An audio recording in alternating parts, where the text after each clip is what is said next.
Well, well, well.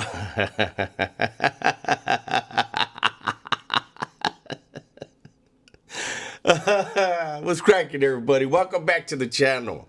New video. Whoa! Somebody told me you gotta. I've been ignoring this old man. I've been telling people that the way he's speaking, who his buddy is, I said just stay tuned.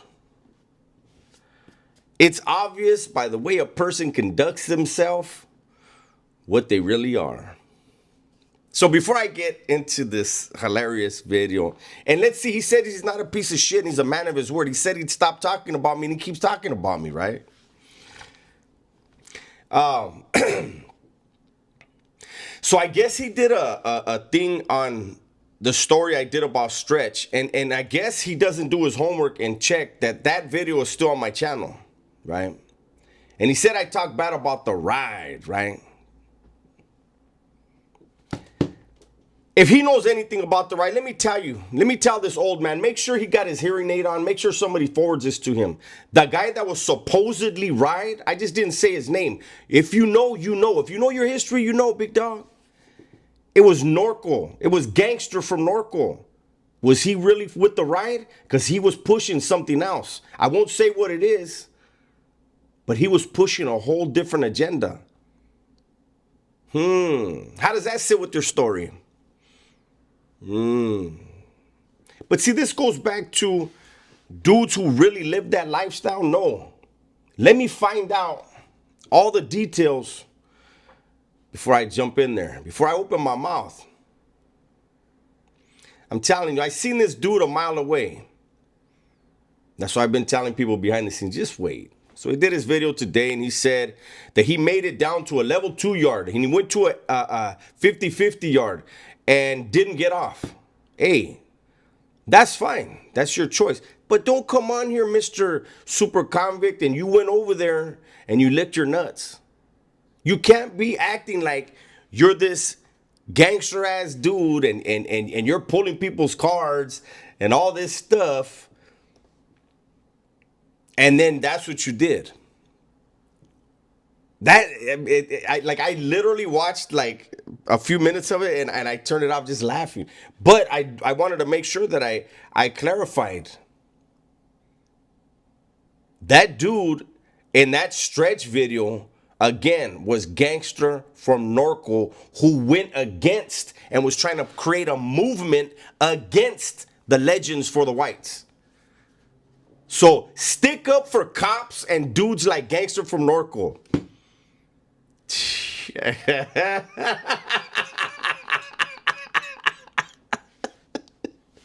Chingo, man. You guys keep supporting that dude, man. Keep supporting him.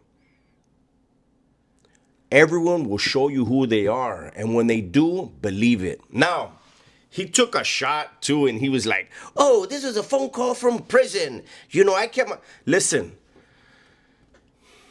I mentor dudes in prison, in self-help. I used to pull dudes out.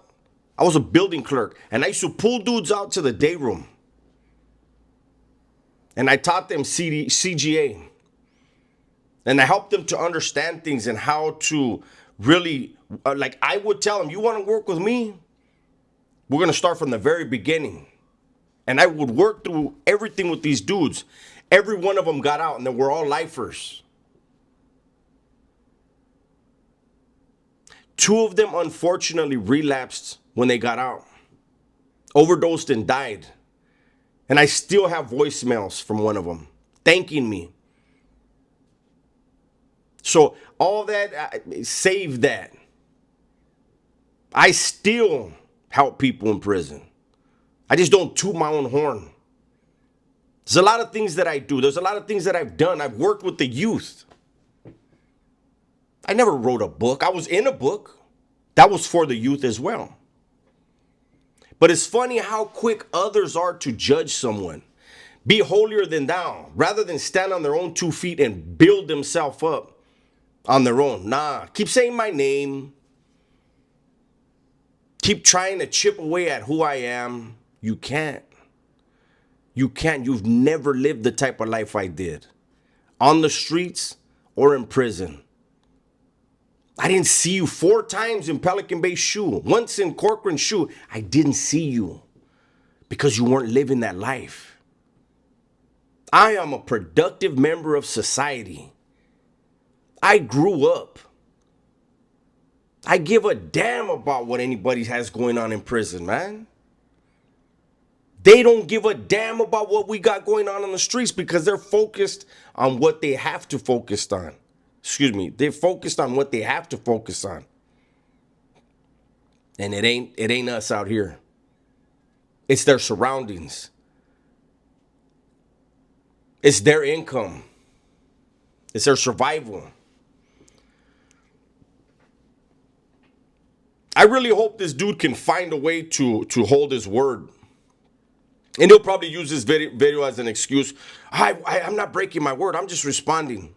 Okay. So he got mad at me because I corrected a lying cop. A cop that was pushing a CDC lie on 2 of my friends. One who was killed by a cop. Another one that was lied on by cops to make the case worse for him. So he backed up a cop. He got mad about that. Now he's mad about me talking about a dude who was going against the Legends for the Whites. Norco. Gangster from Norco. So now he's mad about that guy. He's got a guy in his ear that's never lived our life. Just constantly lies about me. And let me say another thing. I see he did a video talking about me using Donnie. Shout out to Donnie. I was never a part of that. Ever. And it's funny because I mentioned it on a live, and all the guys that used to watch when Gunner and Flaco and Rojo and all them dudes, what's the homie's name? He works for The Price is Right. Tim Hennessy. When all them dudes were on those lives, they all said Dubs wasn't a part of that.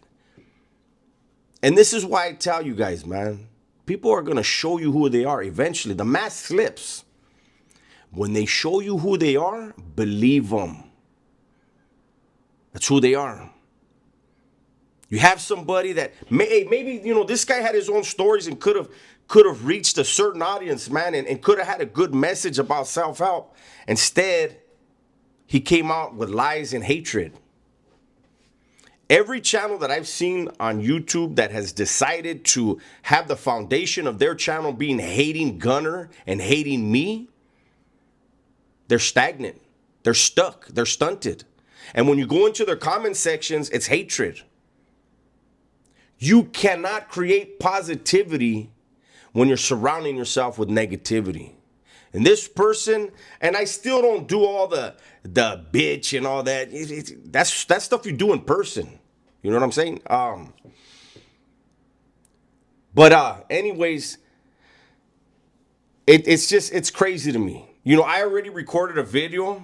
I'm putting it out about the YouTube algorithm and what happened, you know, but when I saw this pop up, when they were like, hey, check this shit out, I was like, this is what I've been saying. This was going to come on. And instead of just a yes or no, he put an explanation and then yeah, you know, I went over there and, you know, I really just licked my balls, but it's because I didn't want to be told what to do. The fuck? Everybody in prison is told what to do. Now, I'm glad he was able to get out of prison early. I'm glad he's out here. Regardless of all the feminine energy, he's not committing crimes. And I commend that. You know, I've said, even though I roast Wes Watson, and today is Wes Watson Wednesday, I'll roast him again. I still don't root for these guys to go back to prison or for anything bad to happen to them at all. I am really in support of any ex-convict that gets out here and makes legitimate money, clean money, good money, and gives back to society. I can't support someone who claims to be that and yet spews hatred on a complete stranger. He could have gone through back channels, reached out to me, talked to me, get to know my background. I've told no lies whatsoever. I really was putting in work. I really was involved in some stuff. And I grew up. I've been out for 8 years. I've helped a lot of people inside and out to become better men, to realize that they were better men. This shit's beneath us. But I guess people got to do what they got to do to try to get a step ahead for a second. It's not a recipe for success. It's a recipe for failure. That's my video for today. Hopefully you guys enjoyed it. Everybody, please be safe, be smart, and tell the ones you love that you love them, man. I'm out of here.